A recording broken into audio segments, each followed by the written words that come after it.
مقام نزول سورہ اخلاص ایک قول کے مطابق مکی اور ایک قول کے مطابق مدنی ہے. رکوع اور آیات کی تعداد اس سورت میں 1 رکوع اور 4 آیتیں ہیں.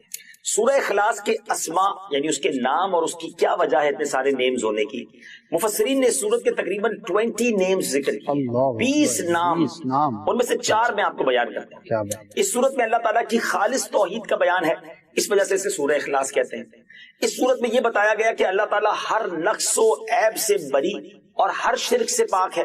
اس مناسبت سے اسے سورہ تنزیہہ بھی کہتے ہیں. اسی طرح جس نے سورت سے تعلق رکھا وہ غیروں سے الگ ہو جاتا ہے, اس لیے اسے سورہ تجرید بھی کہتے ہیں. اسے پڑھنے والا جہنم سے نجات پاتا ہے, اس بنا پر اسے سورہ نجات بھی کہتے ہیں. کیا بات ہے. اب اتنی فضیلتیں ہیں, حدیثیں اتنی ساری ہیں اس کی فضائل میں 1-2 حدیثیں آپ کو سناتا ہوں.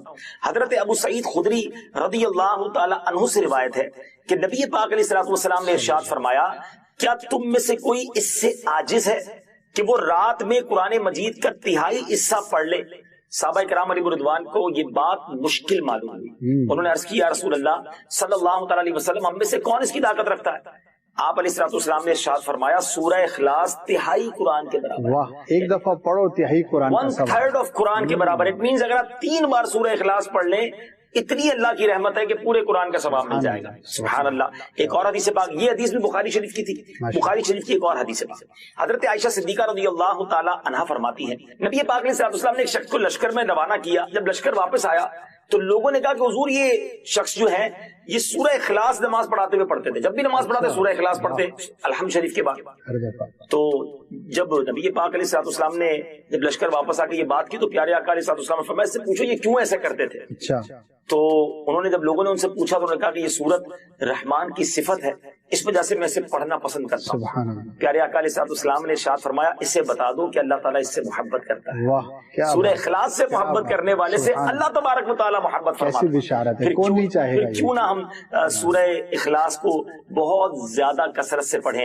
اب سورہ اخلاص نازل کیوں ہوئی؟ سبحان اللہ, اس کے جو بیک گراؤنڈ ہے نا, کمال کا بیک گراؤنڈ ہے. اب نبی پاک علیہ الصلوۃ والسلام نے جب غیر مسلموں کے سامنے, کفار کے سامنے اللہ رب العزت کا نام لیا, پیغام دیا, اللہ وحدہ لا شریک کی طرف بلایا, تو انہوں نے طرح طرح کے سوال کیے. کوئی کہتا کہ اللہ کا نسب کیا ہے, کوئی کہتا تھا کہ وہ سونے کا ہے یا چاندی کا ہے, لوہے کا ہے یا لکڑی کا ہے, کس چیز کا ہے, کیا کھاتا ہے, وہ کیا پیتا ہے, ربوبیت اس نے کس سے ورثے میں پائی ہے, اس کا کون وارث ہوگا. اس کے جواب میں اللہ تعالیٰ نے سورت نازل فرمائی اور اپنی ذات و صفات کا بیان فرما کر معرفت کی راہ واضح فرمائی. یعنی بتا دیا کہ اس کا کوئی شریک نہیں, اس کا کوئی والد نہیں, اس کا کوئی بیٹا نہیں. سبحان اللہ, کیا تفصیل کے ساتھ یہ مختصر سورت ہے مگر کتنی جامع ہے. تو بار بار پڑھیے, اس کے ترجمے پر غور کیجیے, اس کی تفسیر پر غور کیجیے, اللہ سے محبت بڑھتی چلی جائے گی. جو تکلیف ہے نا موت کی, بعض لوگوں کو شاید یہ اندازہ نہیں کہ فلاں اچانک دنیا سے چلا گیا, ابھی تو بیٹھا تھا آنکھیں بند ہو گئی. ہمیں نہیں پتا کہ موت کی تکلیف کیا ہے. روایتوں میں یہ مضبوط ملتا ہے کہ موت اس سے زیادہ سخت ہے کہ بندے پر اس کو کینچیوں سے کاٹا جائے. موت کا جو درد ہے, وہ جو سختی ہے, وہ اس سے زیادہ سخت ہے کہ اسے ہانڈیوں میں ابالا جائے. موت کی سختی بڑی خطرناک ہے. نصیب والے ہوتے ہیں کہ جن کی موت آسانی سے آ جائے, روح جو ہے وہ آسانی سے قبض کر لی جائے. نزا کا جو وقت ہے نا, سکرات کا جو عالم ہے, ہم اللہ سے دعا کرتے ہیں محبوب پاک علیہ الصلوۃ والسلام کے جلووں میں عافیت والی ہمیں موت نصیب فرما. حدیث پاک میں ہے, جسے موت کی یاد خوف زدہ کرتی ہے, قبر اس کے لیے جنت کا باغ بن جائے. ہاں, اکیلے میں بھی یاد کر کے آنسو بہایا کرو, موت کو یاد کیا کرو, کیونکہ یہ جو خوف ہے نا, یہ قبر کے عذاب سے بچا لے گا, یہ قبر کے خوف سے بچا لے گا.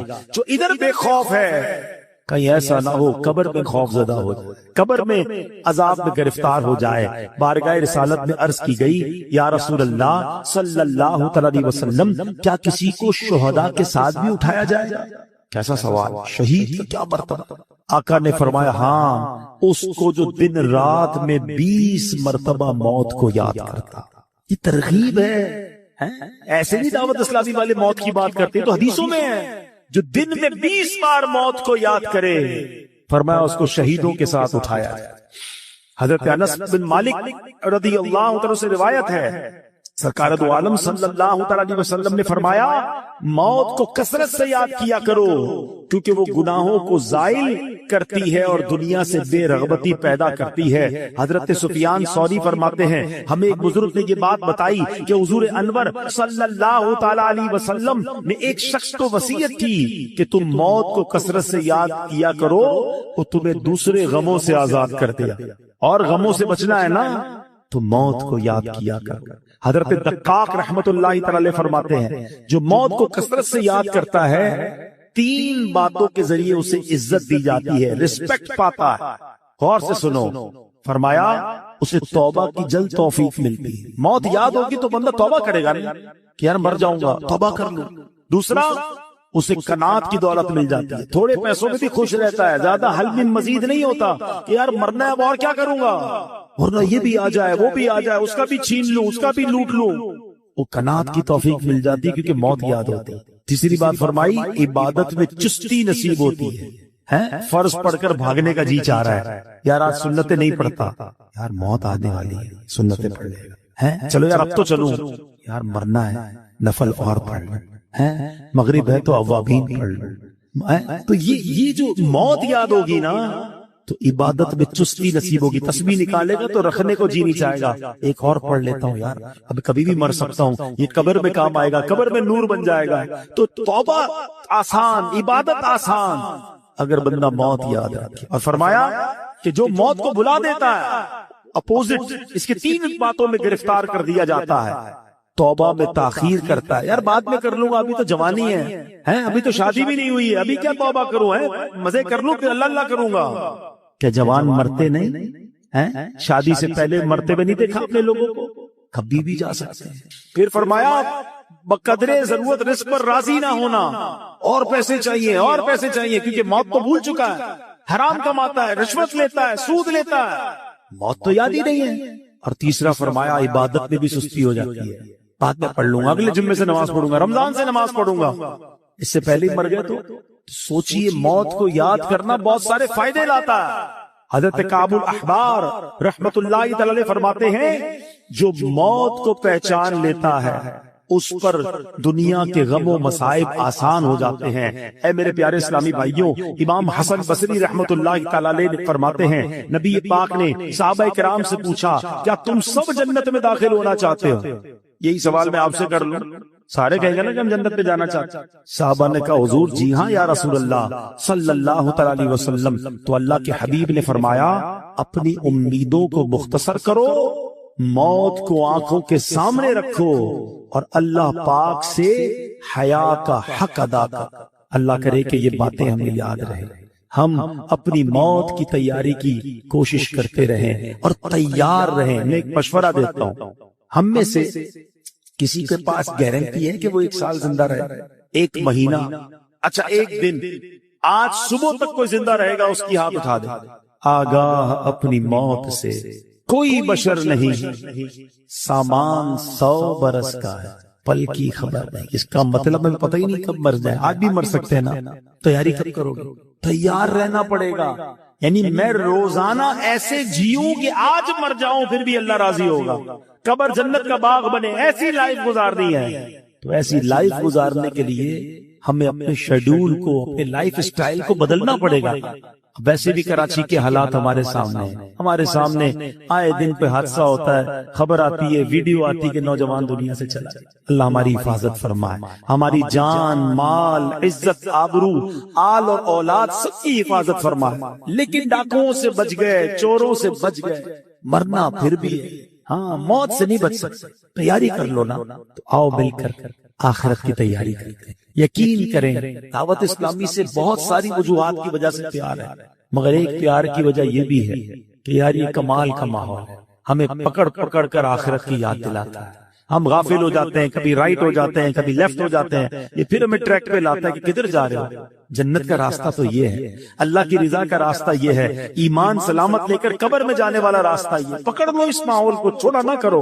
یہ اسلام پہ نظر آتے ہیں کچھ لوگ آگے پیچھے ہو جاتے ہیں، یا یہ پھر آئیں گے، پھر درس دیں گے، پھر مسجد میں لے جائیں گے۔ کدھر لے جا رہے ہیں تمہیں؟ تمہارے رب کے پاس لے جا رہے ہیں۔ اگر یہ کہتے ہیں مدنی قافلوں میں چلو، تو کیا قافلے میں جا کر آپ ہمارے امیر قافلوں کو 5,000 کا لفافہ دیتے؟ اس کا کیا فائدہ ہے؟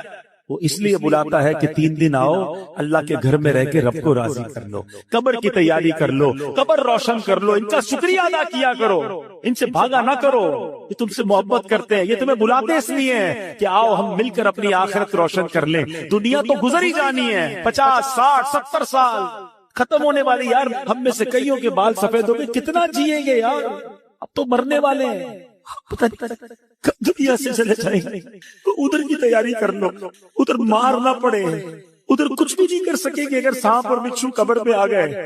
ارے آج تو ایک کیڑا ادھر آ جائے ہماری چیخ نکل جاتی ہے، ابھی لائٹیں بند ہو جائیں تو ہم گھبرانا شروع کر دیں گے، قبر بھی کیا ہوگا اگر اللہ ناراض ہو گیا۔ اب بس آج پکی توبہ، بس اب گناہ نہیں کر، ہمت کرو۔ ہاں مجھے سب پتا ہے، مجھے کسی کو بتانے کی ضرورت نہیں، اور آپ کو بھی کسی کو بتانے کی ضرورت نہیں، آپ کو سب پتا ہے کون جھوٹ بول رہا ہے، کون حرام دیکھ رہا ہے، کون حرام کما رہا ہے، کون ماں باپ کو ستا رہا ہے، کون معاذ اللہ اپنے دوستوں کے ساتھ بیٹھ کر نشہ کر رہا ہے، سب کو پتا ہے۔ ہمیں نہ بھی پتا ہو نا تو اللہ کو تو پتا ہے نا، کسی کو نہ بھی بتاؤ رب تو دیکھ رہا ہے، بس آج اسی رب سے دل ہی دل میں کہہ دو نا، اے اللہ معاف کر، اللہ معاف، اب نہیں کروں گا، اللہ تجھے ناراض نہیں کروں گا، ہو گئے گناہ، کر لی خطائیں، کمزور ہوں نا، لے گیا شیطان گناہ کے اڈے پر،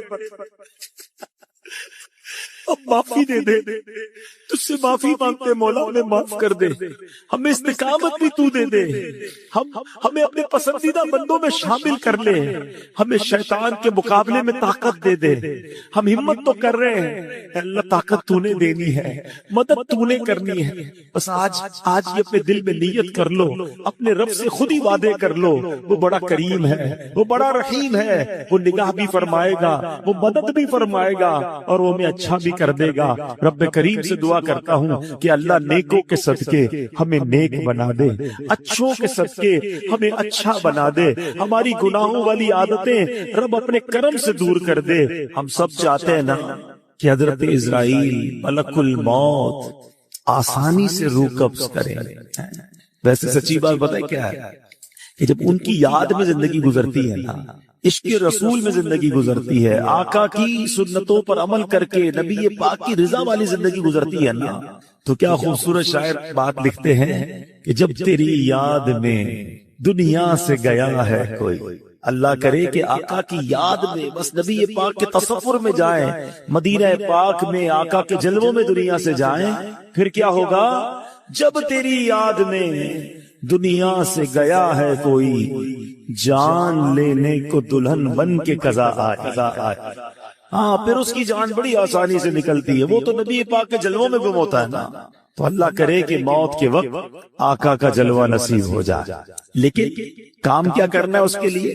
کثرت سے درود پاک، چلتے پھرتے اٹھتے بیٹھتے نہیں پڑھتے لوگ درود، فضول باتوں کے لیے گھنٹوں پڑے ہیں، درود پاک زبان پر بہت تھوڑا۔ آج ہی چیک کر لو نا، اپنے آپ کو چیک کر لے، آج پورے دن میں کتنی بار درود پڑھا، ٹائم نکالا کرو، تسبیح جیب میں رکھا کرو، کہتے ہیں درود پاک اور ذکر الہی کرنے کے بہانے ڈھونڈا کرو، جہاں موقع ملا تسبیح نکالی شروع ہو گئے۔ تسبیح نہ بھی ہو تو پڑھ سکتے ہیں، لیکن تسبیح یاد دلاتی ہے، اس لیے میں کہہ رہا ہوں اللہ کرے کہ میری بھی عادت بن جائے، آپ کی بھی عادت ہو جائے، اور ہم بس کثرت سے اللہ اور اس کے حبیب کا ذکر کرتے رہیں، فضول باتوں سے بچتے رہیں، اور ہماری زبان اس مبارک ذکر میں تر ہو جائے۔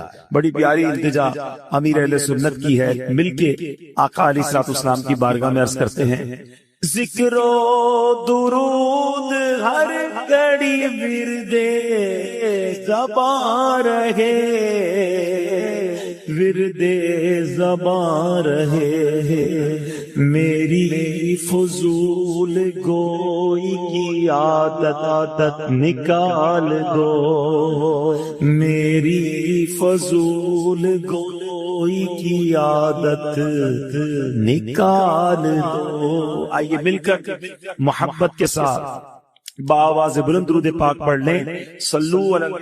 آج جس موضوع پر میں نے کچھ مدنی پھول پیش کرنے ہیں، یوں سمجھیے اس کا آغاز تو درود پاک کی اس فضیلت سے ہی ہو چکا کہ جو سکرات کا وقت ہے، جو موت کی سختیاں ہیں، کیا ہم اسے یاد رکھتے ہیں؟ یہ ایک ایسی حقیقت ہے کہ جسے ہم بھول جاتے ہیں. زندگی میں ایسے زندگی گزار رہے ہوتے ہیں کہ جیسے مرنا ہی نہیں ہے. تو آج اسی حقیقت پر کچھ مدنی پھول پیش کروں گا. اللہ کرے کہ فکر آخرت اور آخری جو سفر ہے اس کی تیاری کا ہمارا ذہن بن جائے. حجت الاسلام امام محمد بن محمد غزالی علیہ رحمت اللہ والی لکھتے ہیں بنی اسرائیل میں ایک بڑا مغرور شخص تھا. ایک بند کمرے میں تھا. بڑے لوگ ہوتے ہیں نا، ان کے کمروں میں ہر کسی کو آنے کی اجازت نہیں ہوتی. گارڈز، آگے سیکرٹری، اجازت کے بغیر کوئی نہیں آ سکتا. اور ان کو اس بات پر بعض اوقات بڑا غرور بھی ہوتا ہے، فخر ہوتا ہے کہ میری ٹیریٹری میں کوئی پیر نہیں رکھ سکتا. اچانک کمرے میں ایک شخص داخل ہوا. اس مغرور شخص نے زور سے چلا کر کہا، کون ہو؟ کیسے آ گئے میرے کمرے میں بغیر اجازت؟ تمہیں پتا نہیں میں کون ہوں؟ میں اس واقعے کا خلاصہ عرض کر رہا ہوں. تمہیں اجازت کس نے دی میرے کمرے میں آنے کی؟ تو کہتا ہے کہ مجھے اس گھر کے مالک نے اجازت دی ہے اور میں وہ ہوں جسے کوئی روک نہیں سکتا. مجھے بادشاہوں سے بھی اجازت لینے کی ضرورت پڑتی نہیں. مجھے کسی کا دبدبا ڈرا نہیں سکتا اور نہ ہی مجھ سے کوئی بچ سکتا ہے. اب جب یہ باتیں سنی نا، اس مغرور شخص نے، جس کا سٹائل ہی الگ ہوتا تھا، جو بڑے چلا کر بڑے غصے میں لوگوں سے باتیں کرتا تھا، اب اس کا جو غصہ ہے وہ نیچے آ گیا. اب ہے کون یہ تو بتائے، کہیں آپ ملک الموت تو نہیں؟ اللہ اکبر. اب حضرت ملک الموت نے کہا، ہاں میں ملک الموت ہوں. مجھے کوئی دروازہ نہیں روک سکتا، مجھے کوئی گارڈ، مجھے کوئی کر و فر کہیں بھی جانے سے نہیں روک سکتا. اب وہ کہتا ہے کہ حضور تھوڑی سی مہلت مل سکتی ہے. اگر آپ میری روح قبض کرنے آئے ہیں تو کچھ دن، کچھ گھنٹے تو دیجئے نا. مجھے تو پتہ ہی نہیں ہے. مجھے کچھ توبہ کرنی ہے، کچھ نیکیاں کرنی ہے، کچھ نیک اعمال کرنے ہیں. اب ملک الموت نے فرمایا کہ تمہاری سانسیں پوری ہو چکی ہیں، اب تمہارا وقت اینڈ ہو چکا ہے. تو کہا اچھا پھر یہ تو بتائیں، اگر میری روح قبض کریں گے تو مجھے لے کر کہاں جائیں گے؟ تو ملک الموت نے فرمایا، اس مقام پر جہاں تو نے اپنے اعمال بھیجے ہوئے، جس طرح کے اعمال کیے ادھر لے کے جاؤں گا. کہا حضور میں نے تو نیکیاں نہیں کی، کوئی اچھا گھر بھی تیار نہیں کیا ہے. ملک الموت نے فرمایا کہ پھر تمہیں بھڑکتی آگ کی طرف لے کر جائیں گے جو تیرا گوشت پوشت نوچ لے گی. یہ کہہ کر ملک الموت نے اس کی روح قبض کر لی. وہ مردہ ہو کر گر پڑا. گھر میں کوہرام مچ گیا، رونا دھونا مچ گیا. اس واقعے کے جو راوی ہیں حضرت یزید رکاشی رحمت اللہ تعالی فرماتے ہیں، اگر ان سوگواروں کو اس کے برے انجام کا پتہ چل جاتا تو اس سے زیادہ رونا دھونا مچاتے. اب میرے پیارے اسلام میں سوچیے، یہ ہمارے ساتھ بھی تو ہونا ہے نا. کبھی دفتر میں بیٹھے ہوں گے، کبھی گھر میں لیٹے ہوں گے، پتہ نہیں کبھی کہاں ہوں گے، اور اچانک ملک الموت آ جائے گا اور ہماری روح قبض کر لی جائے گی. کوئی چانس نہیں ملے گا. جس کو مرنا ہو کیا وہ ایسے جیتا ہے جیسے ہم جی رہے ہیں؟ وہ شاعر لکھتے ہیں نا، جب اس بزم سے اٹھ گئے دوست اکثر اور اٹھتے چلے جا رہے ہیں برابر. ذرا غور تو کیجئے نا، آپ کے رشتہ داروں میں سے کتنے لوگ چلے گئے، آپ کے پڑوسیوں میں سے کتنے لوگ چلے گئے، ارے آپ کی عمر کے دوستوں میں سے کتنے لوگ چلے گئے. بلکہ میں تو ان لوگوں کو بھی جانتا ہوں کہ جن کی عمر مجھ سے کم تھی، وہ بھی دنیا سے چلے گئے. دھڑا دھڑ لوگ جا رہے ہیں. جب اس مذہب سے اٹھ گئے دوست اکثر اور اٹھتے چلے جا رہے ہیں برابر. یہ ہر وقت پیش نظر جب ہے منظر، یہاں پر تیرا دل بہلتا ہے کیوں کر. جگہ جی لگانے کی دنیا نہیں ہے، یہ عبرت کی جا ہے تماشا نہیں. ہم کیوں نہیں سوچتے کہ ہمیں مرنا، ہم کیوں نہیں سوچتے کہ ہمیں دنیا سے جانا ہے اور ادھر جانا ہے، اور ادھر کی ہم تیاری نہیں کرتے. حضرت عبداللہ ابن مسعود رضی اللہ عنہ فرماتے ہیں، السعید من وعظ بغیرہ، یعنی سعادت مند وہ ہے جو دوسروں سے نصیحت حاصل کرے. ہمیں نصیحت حاصل کرنی چاہیے نا کہ یار فلاں کا انتقال ہو گیا، میری باری آنے والی ہے. کبھی جنازہ پڑھتے ہوئے، کبھی قبرستان میں مردے کو قبر میں اتارتے ہوئے، کبھی مسجد کا اعلان سنتے ہوئے کہ جناب فلاں کا رضائے الہی سے انتقال ہو گیا، ہم کیوں نہیں سوچتے میرا نام بھی اسی اسپیکر سے اعلان ہوگا کہ ان کا بھی رضائے الہی سے انتقال ہو گیا۔ دوست، احباب، گھر والے کچھ دیر آنسو بہائیں گے، کچھ دیر یاد کریں گے، مگر پھر کہیں گے جلدی کرو، جنازے میں دیر نہیں کرنی چاہیے۔ پھر ہمارے گھر سے جنازہ اٹھے، وہ بھی نصیب والے ہوتے ہیں جن کا گھر سے جنازہ اٹھتا ہے۔ بعض اوقات تو ایسی جگہ موت آتی ہے کہ لوگوں کو کفن بھی نہیں ملتا، قبر بھی نہیں ملتی ہے۔ اللہ سے دعا کرتے ہیں کہ اللہ عافیت والی موت عطا فرما، کٹنے والی، پھٹنے والی، جلنے والی، ڈوبنے والی موت سے محفوظ فرما، عافیت والی ہو، کلمے والی ہو۔ اللہ کریم ہے نا، میرے رب سے تو مانگ سکتے ہیں نا، ہم اللہ سے مانگتے ہیں کہ مولا ہمیں زندگی بھی شان والی عطا فرما، موت بھی شان والی عطا فرما، ایمان والی عطا فرما، کلمے والی عطا فرما، عبرت والی موت نہ دینا مالک کہ مرنے کے بعد لوگ کہیں کہ دیکھو باتیں تو بڑی بڑی کرتا تھا، اس کی موت کیسی ہوئی ہے۔ اللہ ایسی موت سے ہم سب کو محفوظ فرما، برے خاتمے سے بچائے۔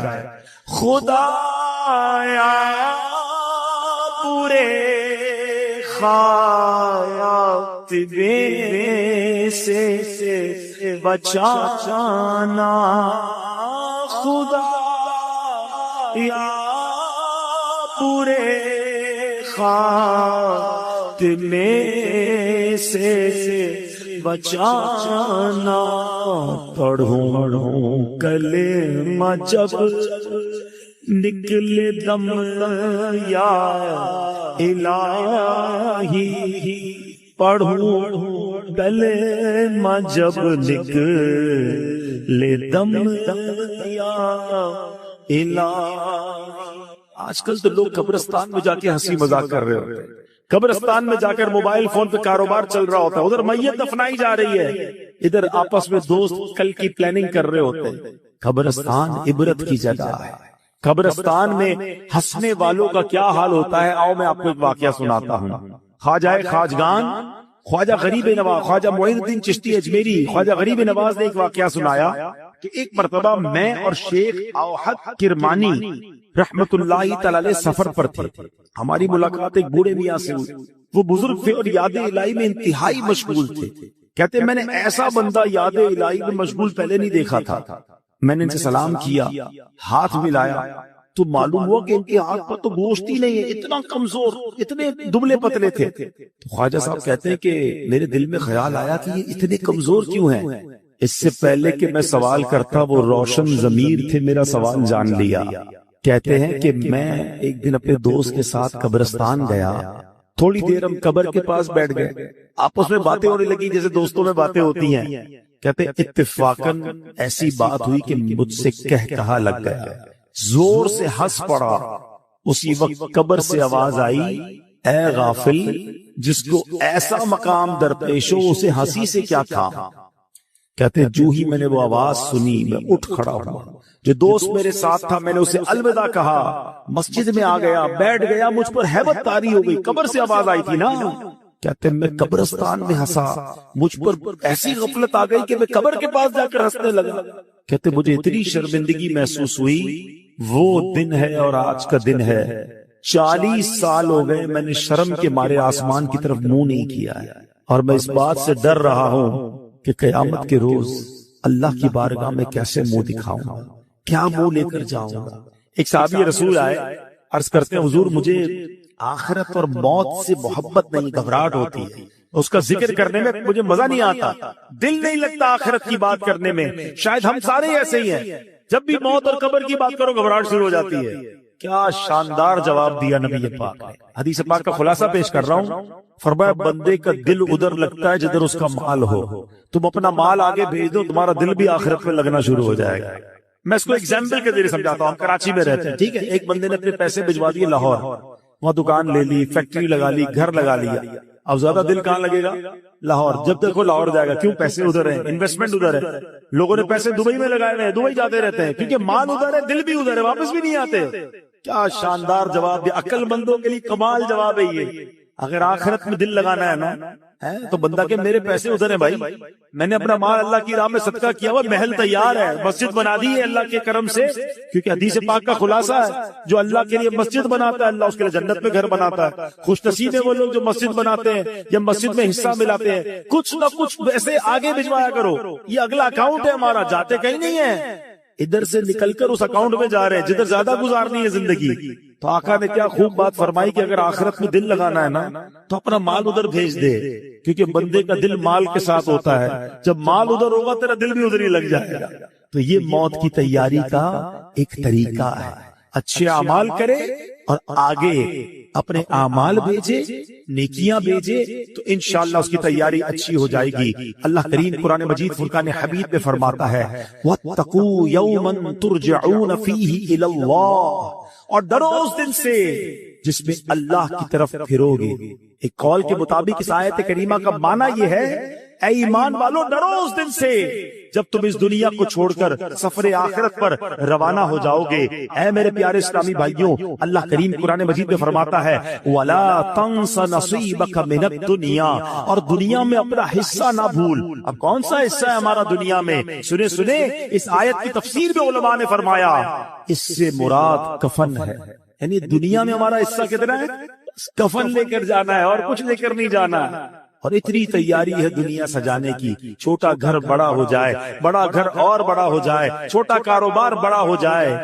میں نہیں کہتا کاروبار بڑا نہ کریں، میں نہیں کہتا گھر بڑا نہ بنائیں، مگر اس گھر میں، اس کاروبار میں، اس دنیا میں اتنے غرق تو نہ ہو جائے نا کہ پہلے تو حلال اور حرام کی تمیز اٹھ جائے اور پھر مرنے کا ہی خیال نہ رہے۔ خدا را دیکھو ایک بات یاد رکھیں، ہمارے ساتھ ایسا نہیں ہے کہ ہمیں کوئی ٹائم الگ الگ دیا گیا ہے کہ بھائی یہ ٹائم دنیا کے لیے تیاری کر لو اور یہ والے ٹائم آخرت کی تیاری کر لینا، پھر تو ٹھیک ہے ہم کہیں گے یار آخری 10 سال میں آخرت کی تیاری کر لوں گا۔ نہیں، اسی ٹائمنگز میں، اسی زندگی میں ہمیں دنیا بہتر کرنی ہے تو کریں، آخرت بھی بہتر کرنی ہے، کہیں رہ نہ جائے آخرت۔ شیطان کیا کہتا ہے؟ بس مولانا ابھی بھی ہو سکتا ہے میرا بیان چل رہا ہے نا تو کوئی کہہ رہا ہوگا کہ باتیں تو بڑی اچھی کر رہے ہیں، بس رمضان سے نماز شروع کر دوں گا، بس یہ اگلے سال میں یہ حرام کام چھوڑ دوں گا، ہاں یار میں یہ غلط کام تو کرتا ہوں، میری ایک بری عادت تو لگی ہوئی ہے، میں یہ بے حیائی کا کام تو کر رہا ہوں، بس یار تھوڑے 2-4 مہینے بعد پکی توبہ کر لوں۔ یہی شیطان کا کام ہے کہ وہ لمبی امیدیں دلاتا ہے، لمبی امیدیں دلاتا ہے، تھوڑے دنوں بعد توبہ فوراً کرنی چاہیے۔ شیطان کیسا مردود ہے اور کیسے مرواتا ہے، مجھے بنی اسرائیل کا یہ پرانا کتابوں میں واقعہ لکھا وہ یاد آ گیا کہ 2 بھائی تھے، اوپر نیچے رہتے، فرسٹ فلور گراؤنڈ فلور والا بھائی بدکار، شرابی، کبابی، بے حیائی کے کام کرنے والا، اور اوپر والا بھائی تہجد گزار، قرآن پڑھنے والا، دین کا کام کرنے والا۔ شیطان بڑے بھائی کے پاس گیا اور اسے کہتا ہے کہ یار 40 سال ہو گئے تیری زندگی، کوئی مزہ نہیں کیا لائف میں، کوئی انجوائمنٹ، سارا دن ذکر تسبیح، میں نے اللہ پاک کی قدرت لوح محفوظ پر دیکھ لیا ہے، تیری عمر 80 سال ہے، ایک کام کر 20 سال انجوائے کر، مزے کر، رنگ رلیاں منا لے، آخری 20 سال پھر توبہ کر کے عبادت کر لینا۔ شیطان نے دل میں یہ خیال ڈالا، اس نے سوچا یار بات تو ٹھیک ہے یار، میں تو کچھ کیا ہی نہیں زندگی میں، صرف اللہ اللہ ہی کرتا رہا، مزہ ہی نہیں لائف میں اٹھایا، نیچے ہی تو میرا بھائی ہے، روز عیاشیاں کرتا ہے، روز شرابیں پیتا ہے، روز بے حیائی کرتا ہے، کہیں اور جانے کی کیا ضرورت ہے، نیچے چلے جاتا ہوں بھائی کے پاس۔ وہ اللہ کی کرنی دیکھو کہ جو نیچے والا بھائی تھا اس کے دل میں خیال آیا کہ یار کب تک گناہ کرے ہیں، اتنی شرابیں، اتنی بے حیائیاں، اتنی بدکاریاں، مرنا نہیں تجھے، توبہ کر۔ دل میں خیال کہتا ہے ایک میرا بھائی ہے اوپر، جب دیکھو عبادت ریاضت، چلو کہیں اور نہیں جاتا، اپنے نیک بھائی کے پاس جاتا، اس کے پاس جا کے اللہ سے معافی مانگتا۔ اللہ کی کرنی دیکھے یہ گناہگار اپنے کمرے سے نکلتا اوپر جانے کے لیے، اور وہ نیک اپنے کمرے سے نکلتا ہے نیچے آتا۔ جب وہ سیڑھی پہ آتا ہے نا اوپر والا، اس کا پیر پھسلتا ہے، لڑکتا ہوا نیچے والے بھائی پہ گرتا ہے، دونوں بھائی نیچے گرتے ہیں، دونوں کا انتقال ہو جاتا ہے۔ اب پتہ ہے فیصلہ کیا ہوتا ہے؟ اوپر والا گناہ کے لیے چل پڑا تھا، نافرمانی کے لیے چل پڑا تھا، فرمایا اس کی نیکیاں برباد کر دی جاتی ہیں، اور یہ گناہگار توبہ کے لیے چل پڑا تھا، اللہ سے دوستی کرنے چل پڑا تھا، شرمندگی تھی دل میں، فرمایا یہ چلنا جو ہے اس کا اللہ کی بارگاہ میں ایسا قبول ہوا اس کے سارے گناہ معاف کر دیے جاتے۔ ہائے ہائے ہائے، یہ ہے میرے رب کی رحمت۔ ہم کتنے ہی گناہگار کیوں نہ ہوں، چل تو پڑو یار، توبہ کے راستے پہ چل پڑو نا، اسے راضی کرنے کے راستے پہ چل پڑو یار. کب تک سوچتے رہیں گے؟ کب تک نمازیں قضا کرتے رہیں گے؟ کب تک جھوٹ بولتے رہیں گے؟ کب تک حرام کماتے رہو گے؟ کب تک ماں باپ کو ستاتے رہو گے؟ کب تک جوا کھیلتے رہیں گے؟ کب تک شراب اور بے حیائی کے کام کرتے رہو گے؟ اے میرے اسلامی بھائی، بڑا قریب ہے، یقین کرو بڑا قریب ہے. ہم واقعی گناہگار ہیں. کبھی کبھی جب اپنے گناہوں پہ نظر جاتی ہے نا تو بڑا شرم آتی ہے کہ بنے گا کیا. اتنی بے حیائیاں ہیں اور ایسی بے غیرتی ہے کہ دنیا دیکھے تو گناہ نہیں کرتے، مگر رب دیکھ رہا ہوتا ہے، اکیلے میں ہم گناہ کر جاتے ہیں. یہ خیال کیوں نہیں آتا کہ اللہ دیکھ رہا ہے؟ یہ خیال کیوں نہیں آتا کہ مجھے مر کر اللہ کی بارگاہ میں جانا ہے؟ لوگوں نے کیا بگاڑنا ہے میرا؟ یہی بات تو اعلیٰ حضرت نے سمجھائی ہے نا کہ جس نے سزا دینی ہے اس کے گناہ کرتے ہوئے شرم نہیں آتی، لوگ دیکھتے اس کی شرم آتی ہے. فرماتے ہیں نا، چھپ کے لوگوں سے کیے جس کے گناہ، چھپ کے لوگوں سے کیے جس کے گناہ، وہ خبردار ہے کیا ہونا. وہ تو خبردار ہے، اسے تو پتا ہے، مگر دلاسا پتا ہے دل کو کیا ملتا ہے کہ وہ رب رحیم ہے، وہ رحمان، وہ معاف کرنے والا ہے. بس ہم آ جائیں اس کی طرف، انتظار نہ کرو. شیطان ہے کہتا ہے بڑا رحم والا مولا ہے، توبہ کر لیں گے بعد میں. یہی شیطان کا وار ہے تم پر کہ وہ نہیں کرنے دیتا توبہ. آج کر لو، ابھی کر لو. آج تو ویسے بھی جمعرات کی رات ہے، آج تو ویسے ہی مانگنے کی رات ہے. اور جب اجتماع مسلمین ہونا اس کی برکتیں ہوتی ہیں. ہمیں کیا پتہ یہاں اللہ کا کون سا ولی بیٹھا. آج دعا ہوگی، کس کی آمین کا ہاتھ اٹھے گا اور کس کے ساتھ ہماری بھی توبہ قبول ہو جائے گی. تو بس اب پیارے اسلام بھائی چل پڑو، بس اب ہمت کر جاؤ. بہت ہو گئی گناہ، بڑی ہو گئی نافرمانیاں، اسے راضی کرنا ہے اور توبہ کر لو. اور اس کی توبہ اتنی کمال کی، اس کی بارگاہ میں رحمت اتنی بڑی ہے کہ توبہ کرنے والے سے وہ بڑا خوش ہو، سارے پچھلے گناہ معاف کر دیتا ہے. حدیث پاک میں ہے التائب من الذنب کمن لا ذنب لہ. گناہوں سے توبہ کرنے والا ایسا ہے جیسا اس نے گناہ کیا ہی نہیں. پھر کیوں نہ توبہ کرے، پھر کیوں نہ اللہ کی طرف رجوع لے آئے. اب میں یہاں آخر میں اپنے بیان کے آخر میں یہاں یہ بھی بتاتا چلوں کہ جو یہ وسوسہ آتا ہے نا کہ یار موت کو یاد کرنا کیوں ضروری ہے. آؤ میں آپ کو پیارے آقا علیہ الصلوۃ والسلام کی حدیث بھی سناتا ہوں اور اس کے بعد پھر میں موت کو یاد کرنے کے کچھ فضائل بتاتا ہوں. اللہ کے حبیب علیہ الصلوۃ والسلام جب لوگوں کو موت سے غافل دیکھتے تو دروازے پر تشریف لاتے، دروازے کو 3 مرتبہ ہلاتے اور فرماتے اے لوگوں، اے مسلمانوں، تمہارے پاس یقینی موت آئے گی اور وہ اپنے ساتھ وہ کچھ لائے گی جو اسے لانا ہو. خبردار، ہر کوشش کرنے والے کے لیے ایک انتہا ہے اور ہر کوشش کرنے والے کی انتہا موت ہے. پس کوئی پہلے جاتا ہے، کوئی بعد میں. حضرت ابن ثابت رحمت اللہ تعالی علیہ فرماتے ہیں ایک مرتبہ بارگاہ رسالت میں صلی اللہ تعالی علیہ وسلم میں ایک بندے کا ذکر ہوا. صحابہ نے اس کی بڑی تعریف کی. اس پر پیارے آقا رسول ہاشمی صلی اللہ تعالی علیہ وسلم نے فرمایا وہ موت کو کیسے یاد کرتا ہے. ایک بندے کی تعریف کی گئی، آپ نے اگین کوسچن کیا یہ تو بتاؤ وہ موت کو کیسے یاد کرتا ہے. عرض کی گئی حضور اسے کبھی موت کا ذکر کرتے ہوئے سنا نہیں گیا. آقا علیہ الصلوۃ والسلام نے فرمایا کہ وہ ایسا نہیں ہے جیسا تم کہہ رہے، یعنی بندہ اچھا وہ ہے جو موت کو یاد کرتا ہے. اے میرے پیارے اسلامی بھائی، قبرستان عبرت کی جگہ ہے، مذاق مستی اور دنیاوی باتیں کرنے کی جگہ نہیں ہے. آپ کو پتہ ہے کہ سیدنا عثمان غنی رضی اللہ تعالیٰ عشرہ مبشرہ میں سے ہیں، ذوالنورین ہیں اور 2 بار نبی پاک سے جنت خریدی ہے. ایسی عظیم ہستی ہیں، مگر جب آپ قبرستان جاتے تھے نا آپ کی اتنا روتے تھے کہ آپ کی داڑھی آنسو سے تر ہو جاتی. لوگ کہتے ہیں آپ اتنے کیوں روتے ہیں؟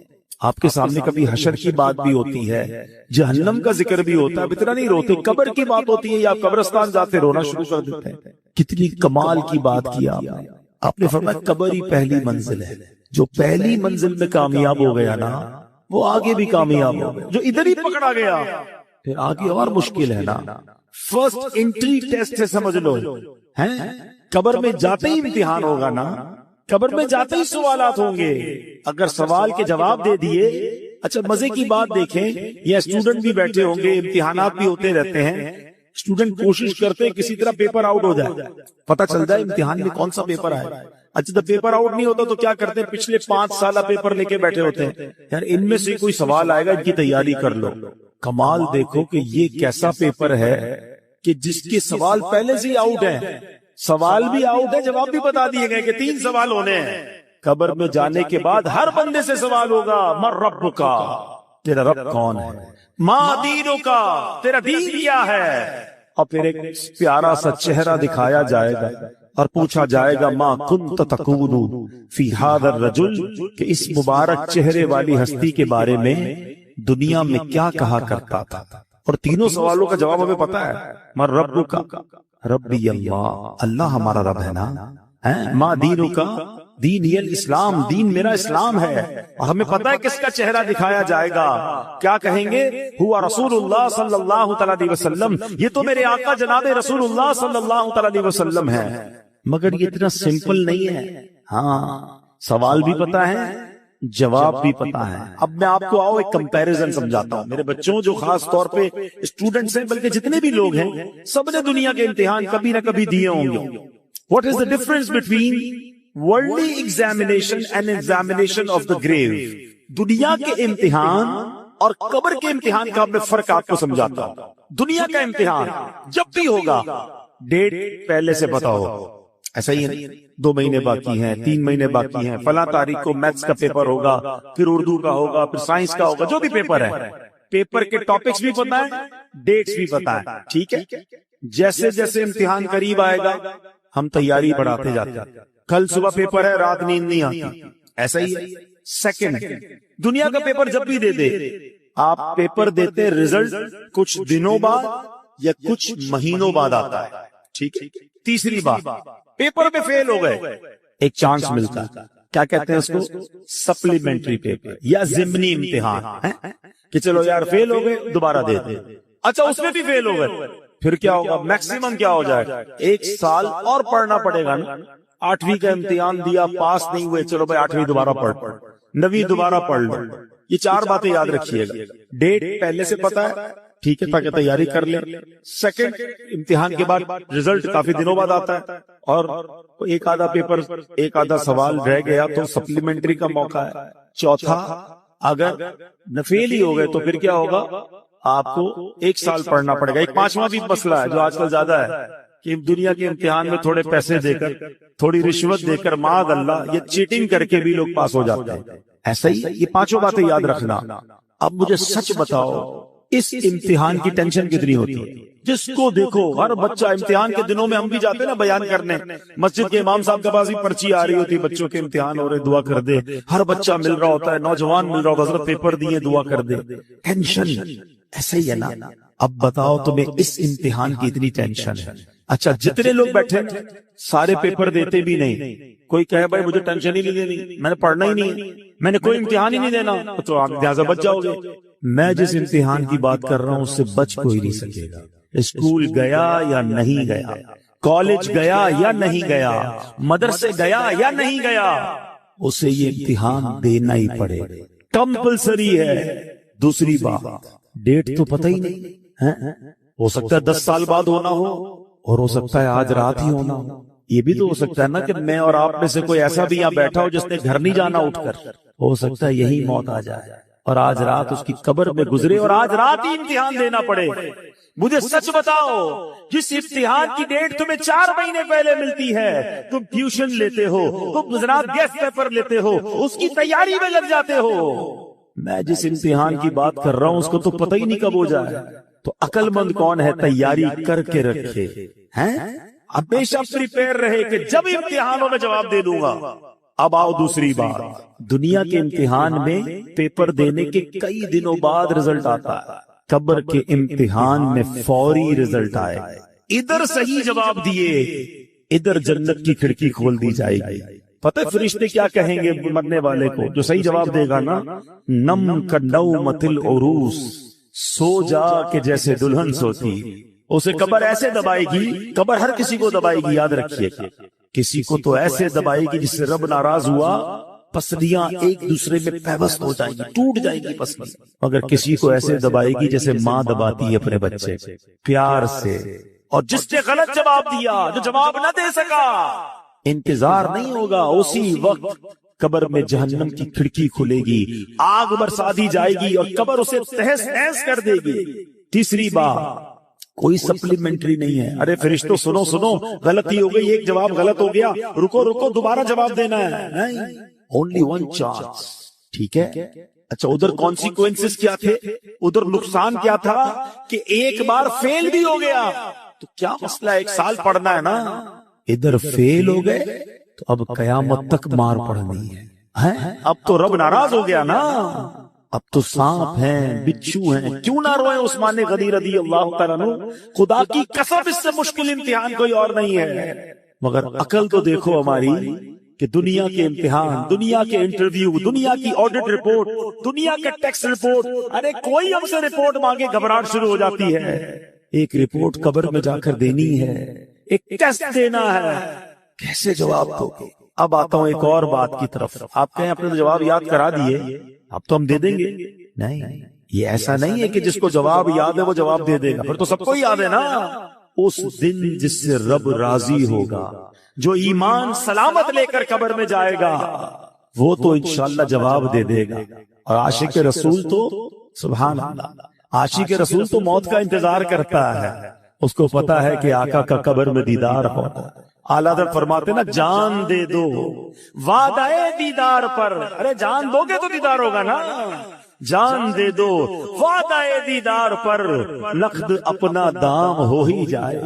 ہاں عاشق رسول کو گھبراہٹ نہیں ہوتی، گھبراہٹ اسے ہو جس کی قبر میں کیڑے پڑنے ہیں، نمازیں پڑھی ہیں، سنتوں پر عمل کیا ہے، درود پاک پڑھا ہے، حرام روزی سے بچا ہے، حرام دیکھنے سے بچتا ہے، قرآن پاک کی تلاوت کرتا ہے، اللہ کی رضا والے کام کرتا ہے، ماں باپ کا ادب کرتا ہے، انشاءاللہ اس کی قبر تو نور نلا نور ہونی ہے، اس کو تو دنیا سے زیادہ راحت قبر میں ملے گی، جنت کی کھڑکی کھل جائے گی، جنت کی نعمتیں نصیب ہو جائیں گی۔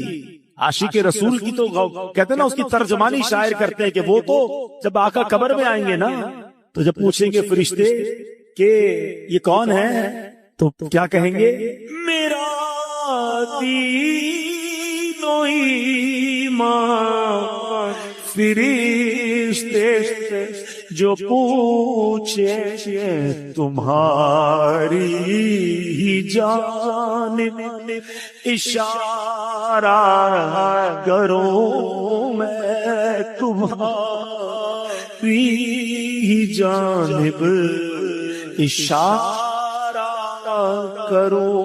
ہم تو آقا کا انتظار، جو عاشق رسول ہے نا وہ تو فرشتوں سے کہے گا، فرشتوں سے کہے گا ایسی جلدی بھی نہ کرو، میں تو آقا کے دیدار تو کرنے دو، ایسی جلدی بھی کیا، آج کی رات ہے، قبر میں سرکار تشریف لائیں تو میں قدموں میں گروں، گر فرشتے بھی اٹھائیں تو میں ان سے یوں کہوں کہ اب تو پائے ناز سے میں اے فرشتوں کی اٹھوں، مر کے پہنچا ہوں یہاں اس دل ربا کے۔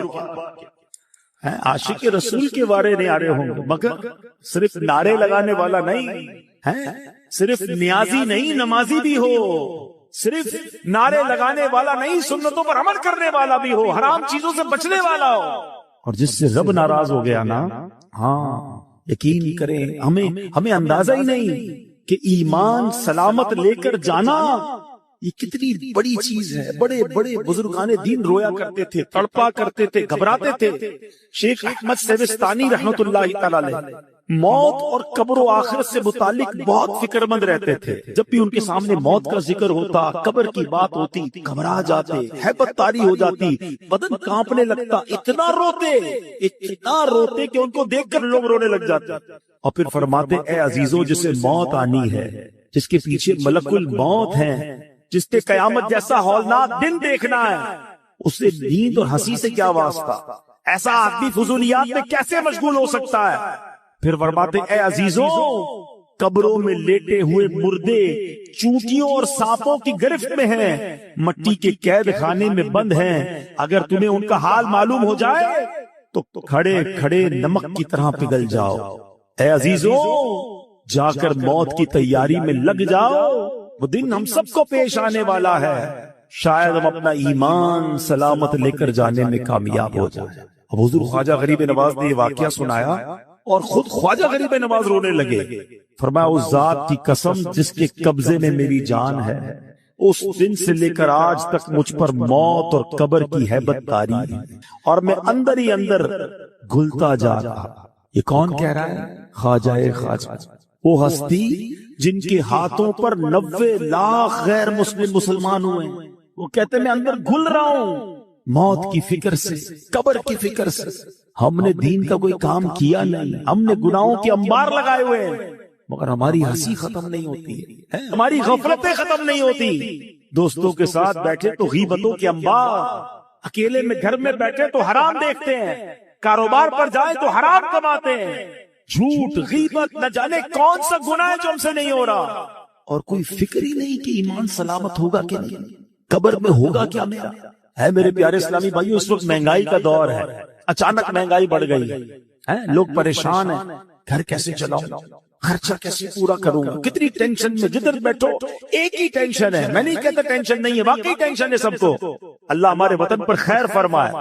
لیکن ذرا غور کرو، کبھی ایسا ہوا کہ دوستوں میں بیٹھ کر یہ ٹینشن ہو کہ یار مرنے کے بعد کیا ہوگا، ایمان سلامت رہے گا کہ نہیں، قبر روشن ہوگی کہ نہیں، اللہ راضی ہوگا کہ نہیں، قیامت کے دن مجھے رب کی عرش کا سایہ ملے گا کہ نہیں، اعمال نامے کھل گئے تو میری بے عزتی کیسی ہوگی، میں ذلیل کیسا ہو جاؤں گا. یار کوئی طریقہ تو بتاؤ، اللہ کو راضی کیسے کروں، کوئی طریقہ تو بتاؤ، میری بخشش ہو جائے. Nobody talk about it. کوئی بات ہی نہیں. اس سے سب راضی. ہم رب کو راضی کے نہیں کرتے، ہم سب کو راضی کرتے ہیں. ہمیں رب کو راضی کرنا ہے، اس کی نافرمانی والے کام نہیں.